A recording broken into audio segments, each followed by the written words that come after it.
Pak Ahok mengerikan. Pengakuan Ahok Pilkada DKI 2017 dicurangi. Orang yang menzoliminya dapat buah karmanya. Anies ketar-ketir, ditulis oleh tim redaksi jurnal, dikutip dari berbagai sumber. Waktu saya pilkada orang curang pada saya. Mereka bilang sama saya, gimana bos? Kalah. Saya bilang dicurangi pun atas seizin Allah. Tanpa izin Allahku dan Allahmu juga, saya bilang. Tidak mungkin kamu berhasil mencurangi saya. Kalau kalian menjolimi saya, maka Allah akan mempermalukan kalian satu persatu. Dan itu ternyata Allah lakukan.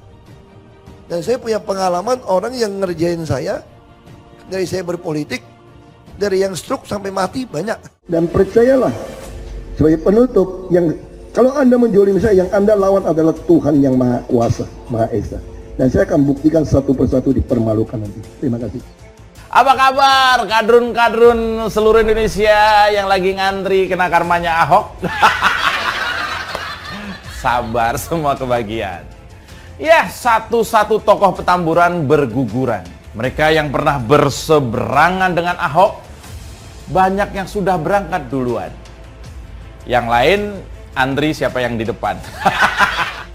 Anehnya, satu persatu kelompok yang dulu berada di barisan untuk memasukkan Ahok ke penjara, kalau tidak bubar, ya orang-orangnya sekarang ada di sel. Jadi penasaran, benarkah karma Ahok itu begitu kuat sehingga terbukti apa yang dia katakan? Kita harus meyakini kalau doa orang yang sedang dizolimi itu begitu cepat sampai ke Tuhan dan dikabulkan. Gubernur DKI Jakarta 2014 sampai 2017, Basuki Cahayapurnama alias Ahok, membuat video pengakuan berjudul Ahok menjawab karena iman saya yang diunggah channel Jaya Inspirasi pada Rabu 4 Mei 2022. Komisaris Utama PT Pertamina tersebut mengaku percaya orang yang kejam kepadanya bakal mendapatkan pembalasan. Allah yang kami kenal dalam Yesus Kristus itu adalah hakim seluruh bumi. Kamu mau berbuat apapun kalau tanpa seizin Tuhan gak mungkin berlaku kepada saya. Kata Ahok dikutip Republika di Jakarta pada hari Jumat 6 Mei 2020. Ahok pun kemudian menyinggung pelaksanaan Pilkada DKI 2017 yang berlangsung curang. Ia juga menyinggung sampai di penjara di Makobrimob, Kelapa II Kota Depok akibat kasus penistaan agama sudah merupakan takdir yang harus dijalani. Pilkada orang curang kepada saya. Mereka bilang kepada saya, gimana bos, kalah. Saya bilang, dicurangi pun atas seizin Allah. Tanpa seizin Allahku dan Allahmu, juga tidak mungkin kamu mencurangi saya. Saya diizinkan Allah, maka bisa masuk ke Makobrimob. Tanpa seizin Allah, gak bisa. Kalau saya tahu itu seizin Allah, mengapa mesti marah? Kata Wakil Gubernur DKI Jakarta periode 2012 sampai 2014, mendampingi Gubernur Joko Widodo atau Jokowi tersebut. Ahok menyinggung seolah orang yang merancang kejahatan kepadanya biar Tuhan yang membalas. Ia juga mendoakan orang itu agar mudah-mudahan bisa bertaubat, meskipun ia menyebut orang yang berbuat jahat kepadanya sudah mendapat balasan, bahkan ada yang sampai meninggal dunia. Ahok mengatakan bahwa ia menjawab di pengadilan, kalau kalian menzolimi saya, maka Allah akan mempermalukan kalian satu persatu. Ia punya pengalaman, orang yang mengerjainya dari ia berpolitik, dari yang stroke sampai mati banyak. Ia bisa hitung orang-orang itu. Pada Pilkada DKI 2017 silam, pasangan Ahok Jarot lolos putaran kedua lawan pasangan Anies Sandi. Adapun pasangan Agus Silvi tersingkir di putaran pertama. Namun, Ahok selaku pejabat kalah di putaran kedua. Kemudian menjalani sidang kasus penistaan agama hingga harus mendekam di penjara Makobrimob. Apa yang terjadi di dalam kejadian politik saat ini adalah sebuah karma negatif yang dituai oleh Rizik, Anies, FPI, Novel, dan lain-lain. Sedang dituai dan sudah dipanen. Tidak ada tanda-tanda panen karma negatif ini akan selesai. Semua adalah orang-orang yang pernah mencibir Ahok. Anies Baswedan pernah membiarkan pendukungnya menghancurkan Ahok lewat Pilkada DKI Jakarta pada tahun 2016 silam. Rizik juga pernah menjadi komandan demo untuk memenjarakan Ahok. FPI adalah kendaraan mereka. Kalau bicara karma Ahok itu tidak ada, rasanya terlalu naif. Karma Ahok memang benar-benar ada. Mereka satu persatu dipermalukan oleh Tuhan lewat keadaan yang bisa kita lihat. Ahok sih memang sudah selesai dengan dirinya dan dengan orang lain, karena dia sudah mengampuni mereka di hadapan Tuhan. Sedangkan Anies sekarang sibuk mencoba membersihkan namanya terkait politik identitas. Enak aja dia mau cuci tangan. Jejak digital masih ada, rakyat juga tahu. Semua mulai terbukti satu persatu. Karma itu nyata sobat, dan tidak bisa kita berdalih darinya.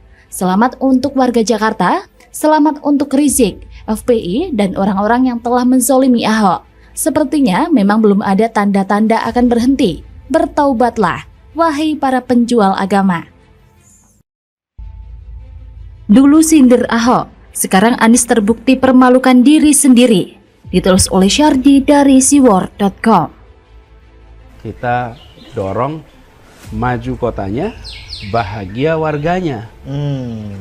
Terus ada salah satu, wah itu bagus tuh kalau bisa jadi tagline.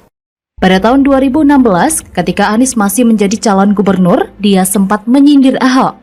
Dia menilai era pemerintahan Ahok lebih fokus pada infrastruktur, tetapi mengesampingkan pembangunan manusia.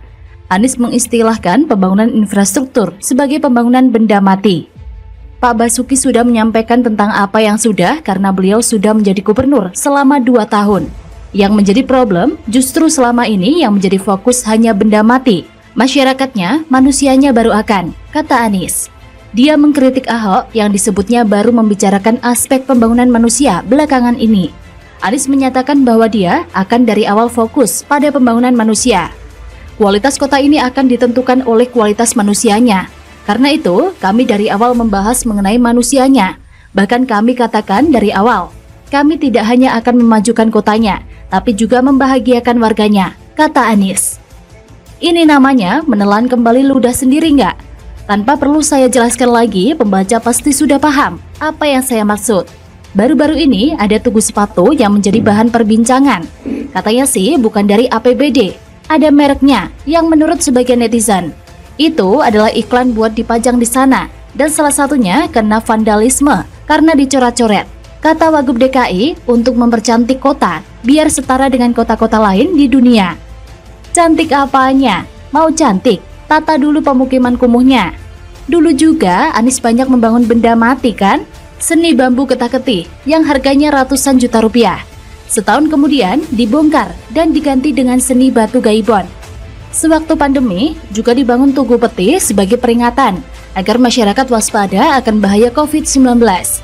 Terus ada juga tugu sepeda yang sebenarnya biasa saja bentuknya. Ada juga warna-warni JPO. Sindir Ahok fokus bangun benda mati.